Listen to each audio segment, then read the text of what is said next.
A story on Dowry. A girl born in a small town called Nagercoil to a very simple family. She became very special to her parents because she is the first baby to them.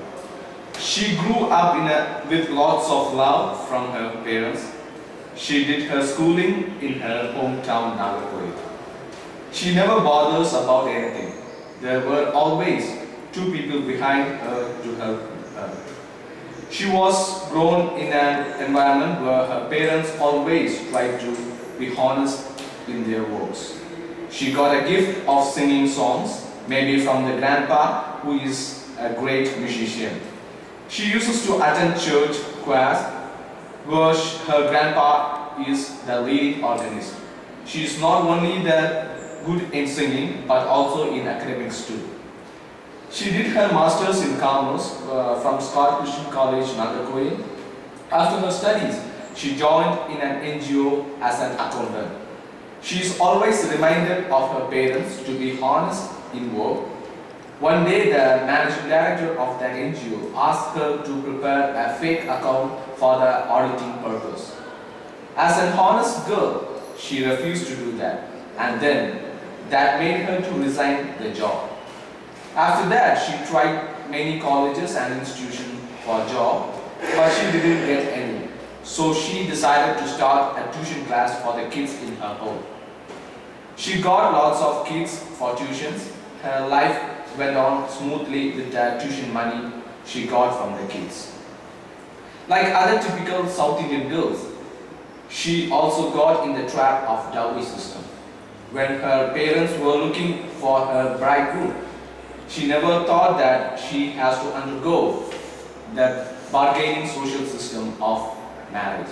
She always felt that she never wanted to be sold out like a market thing, so she started refusing all the proposals.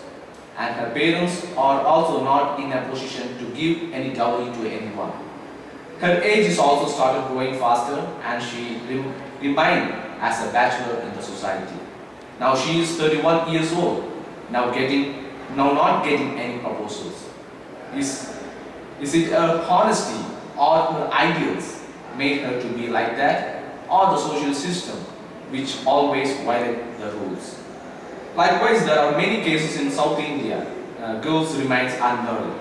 In some cases, the dowry torture also led to suicide or divorce after marriages. For instance, on February 14, 2011, Mrs. Jnana Subida committed suicide in Susindaram, Kanyakumari district, Tamil Nadu. As per news channel says, she was tortured by her mother-in-law, Ms. Rose, and her husband, Mr. Christopher, didn't take any action for the misbehavior of his mother. This led Ms. Jnana Subida in a hopeless situation and she got suicide. Dowry system also led much violence in India, like female infanticide, dowry tortures, suicide, etc. Now, few people demand for dowry than it's being a voluntary gift. It has become like a business market. Huge dowries are demanded by the people, and generally it includes cash, jewelry, electrical appliances, furniture, beddings, grocery and other household items that help the newlywed set up her home. It has become a great burden for the bride's family to afford it. Some violences occurs before marriages itself, like suicide, female infanticide, etc. And some are after marriage, like suicide, dowry tortures, etc. Even though the payment of dowry has been prohibited under the 1961 Dowry Prohibition Act in India civil law, still it continues by violating the law.